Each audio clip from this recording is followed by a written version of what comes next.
గోవు ఎక్కడైనా గుళ్ళో కనిపించిందంటే కేజీల కొద్దీ బంగారాన్ని తీసుకెళ్ళి అంటే బెల్లాన్ని తీసుకొని వెళ్ళి ఆ గోవుకి మోషన్స్ వచ్చేదాకా పెడతాం మనం. అలాగే గోవుకి పెడితే మంచిదన్నారని చెప్పేసి అని ఏ గోశాలలోనో లేకపోతే దేవాలయాల్లోనో కట్టేసినటువంటి గోవులు కనపడితే మోపులు మోపులు గడ్డలు తీసుకెళ్లి పెడతాం తప్ప రోడ్డు మీద ఉన్నటువంటి గోవుల్ని వెతుక్కొని వెళ్ళి ఒక్క గుప్పెడైనా సరే మనం ఏ రోజైనా మేత వేశామా? అలాగే గో వధశాలకి తరలిస్తున్నటువంటి స్లాటర్ హౌసెస్ అంటే గోవుల్ని కట్ చేసేటటువంటి వధశాలకి తరలిస్తున్నటువంటి గోవుల్ని కాపాడే ప్రయత్నం ఏ హిందువు చేశాడో ఒక్కసారి మై డియర్ ఫ్రెండ్స్ గుండెల మీద చేసుకొని చెప్పండి.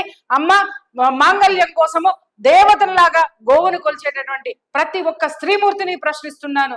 ఏ ఒక్క నాడైనా ఏ ఒక్క తల్లైనా ఏ ఒక్క బిడ్డకైనా సరే అరే గో వధ జరుగుతుంది, ఎన్నో వార్తలు చూస్తున్నారు. ఈ